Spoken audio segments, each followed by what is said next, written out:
Binago mo statement mo hindi dahil sa katotohanan eh. Epekto sa inyong apat sa pananaw ng marami mong mga dating kasama na yung iba doon ay talagang nagbuwis ng buhay para sa bayan pagkatapos ikaw sa gawing huli. General! Alam naman natin kung saan napunta yung pera di ba? Ito nga yung nagpo-protesta tayo dahil pera ng taong bayan yan. Dapat pampatayo yan ng mga flood control infrastructure para kung bumaha man may iwasan yung baha, di ba? Hindi mahirapan, walang mamamatay, walang maapektuhan masyadong kababayan natin. Pero hindi lamang bilyon trilyon na. Trilyon na po ng pera ng taong bayan ang ninakaw. Kaya ngayon, ito, yung mismong kung may kapal na ang nagpapalala sa atin na panagutin itong mga ito dahil panay ang ulan, panay ang baha. Nakita natin, nasaan yung mga flood control projects na sinasabi ng ating Pangulo? 5,500 noong 2025. Ngayon, meron uli, pero nasaan? 2024. 2024. Ngayon, nasaan? Wala. Naanod lahat ng baha. Wala nga ginawa Diba? So, ito talagang masakit na nangyayari sa ating bayan. At hindi lamang ito sa flood control, yung mga corruption na yan. Marami pang mga projects dyan sa DPWH. Diba? Hindi lamang flood control. Kung saan, ginagamit nila kunwari yung mga project na yan para magkaroon ng kickback. Sila. Okay? At hindi lamang sa DPWH yung corruption na yan. Lahat ng agencies ng gobyerno, lahat ng department, merong corruption, matitindi. Agriculture, saan pa? The ICT and all the others. Maraming pong corruption dyan. Kasi parang naging sindikato na yung buong bayan natin, buong pamala natin. Kaya kawawang-kawawa tayong mga Pilipino. Yun lamang po. Thank you. General, alam natin na may mga kaso na na-file pero parang piling-pili. So, ikaw sa pananaw mo, meron pa ba talagang umiiral na rule of law dito sa Pilipinas? At ano yung komentaryo mo, di ba? Kasi yung mga binabaha nga na doon sa nagmumura sa kalsada, ito ba ang dapat unang prioridad niya sa kanyang buhay? Ang magmura sa mga baha at o mayroon pang dapat mas specific na aksyon na kanyang gagawin? Yung pagmumura na yan ni Vince Dizon sa DPWH, ano lang yan kunwari lamang, galit, optics lamang, para lang kunwari, diba? Pero kita nyo naman, 1.2 billion, sinasabi niya, pinagmamayabang niya, high-tech na asphalto, pang aviation grade, pang airport runway yon. Ito, ilang buwan lang, bumaha, umulan, asan yung 1.2 billion? Ayan uli, bako-bako uli yung EDSA. Mga ganon. So talagang puro kalokohan, hindi na bago, ganun pa rin ang nangyayaring korupsyon sa ating bayan. Okay? Napakasakit talaga, kaya tayo sa UPI, talagang kami mga retired na pero porsigido kami talaga na ipahayag itong damdamin namin sa kanang ninyo, mga taong bayan, na panagutin itong mga taong nagnakaw ng ating bayan na para dapat sa serbisyo ng mga mamamayan. Ayan. So, may rule of law pa ba? At huling question natin sa iyo. Oo. Kung may rule of law pa ba? At syempre, ano po ang laban at prinsipyo ng UPI na hindi ninyo ikokompromiso? Rule of law, sinasabi nila, diba, bend the law. Diba? Hindi nga bend the law twist the law, hindi rin twist the law. Totally disregarding the law, pwede pa. Wala nang kwenta yung batas natin, talagang binaviolate na. Diba? Sino yung mga nakukulong? Sino yung mga nakakasuhan? Ako. Yung Senator Marcoleta, yung mga nagsasabi ng totoo, yung gustong palabasin yung katotohanan sa mga flood control na yan, na investigation sa Senado. Marami pa. Yung mga maingay, na tulad namin sa UPI, si Congressman Mike Defensor, nakakulong din.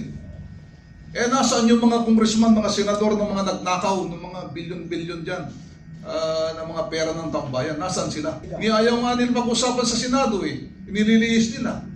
Di ba? Kunwari, nag-iingay sila dyan sa Senado, dyan, sa impeachment, kunwari. Talilihis. Diba? Nawawalang usapan sa dito, sa ating bayan. Kasi ayaw talagang mapag-usapan, ayaw mapanagot yung dapat managot sa mga pagnanakaw na yan.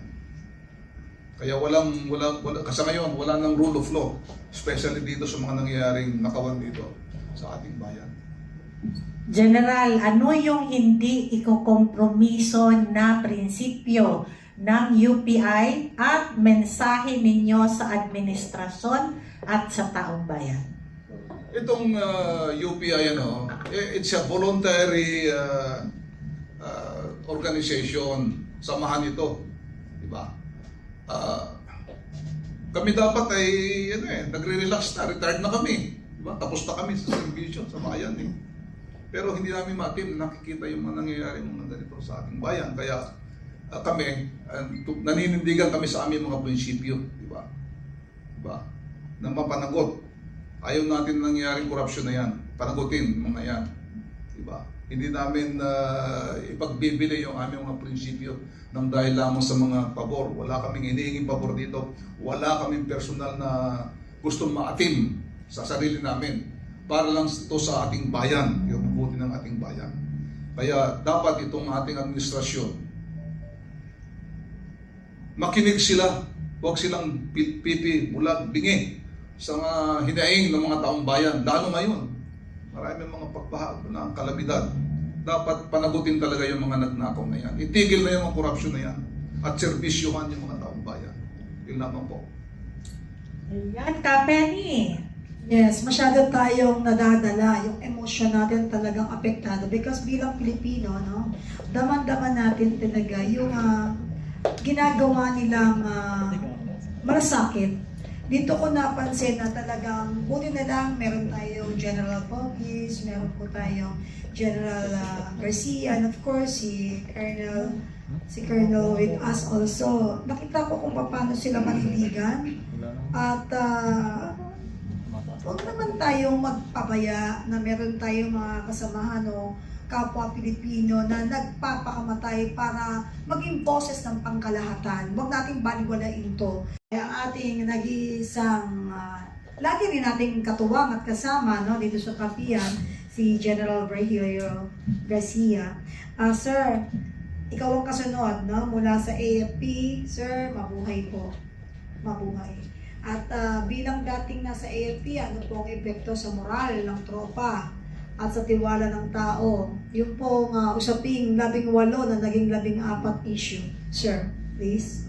Siguro hindi sa moral nung marami nung ating kasundaluhan, kundi moral nung 4 sa ginawa nila. Dahil alam nyo, hindi maganda ang paningin sa kanila nung nakararami dahil sa kanilang ginawa. Mas maganda kung nanindigan sila, mas maganda kung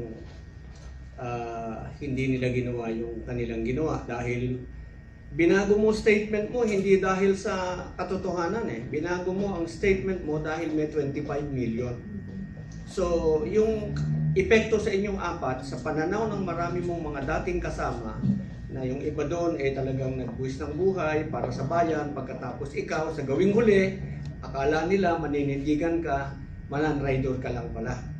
So, in that sense, yung marami hindi maapektuhan yan na dahil merong 4 na bumigay, malolo moral sila. Hindi.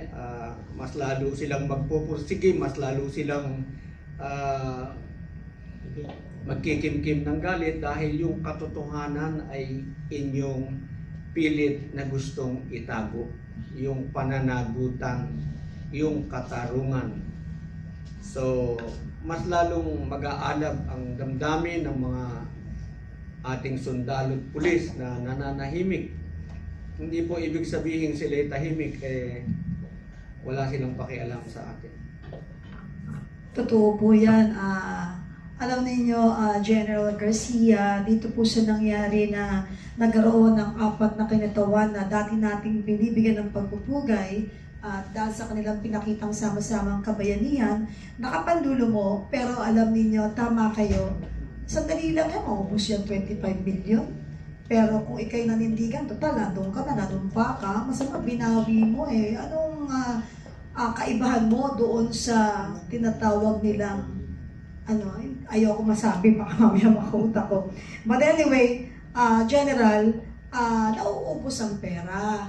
Pero yung integridad mo, Dadaming kaibigan, Opo. dadaming kamag-anak na lalapit sa kanila. hindi nila naisip yung magiging kalalabasan nung biglaan nilang pagpalit ng desisyon at paninindigan. Ang kahirapan po, hindi naman yan kasalanan na pinanganak tayong mahirap. Pero yung kahirapan naman hindi naman yan panghabang buhay. Pero yung maling desisyon nga po, sabi nga po ng mga kababayan natin, nababasa ko po sa mga komento, yung pera mauubos. Pero yung iyong integridad, yung pagkatao mo, hindi natin alam kung anong dating. It will affect your family also and loved ones. Kasi if you can take the shame, how about your family? Di po ba? Kaya sabi ko sa 14 kapit, it's an eye-opener to the 14 brave Marines also, na kahit nga isa na lang yan, hanggat naninitigan, may pag-asang bayan, 14 pa yan. Hindi natin sila pwedeng i-judge just because of yung bumaligtad or binawi ang mga statement. Ang pangit po talagang tingnan. Hindi po talaga ninyo malilin lang ang mga kababayan natin, no? Alam nila yan. Huwag kami. Anyway, sir, sa atin po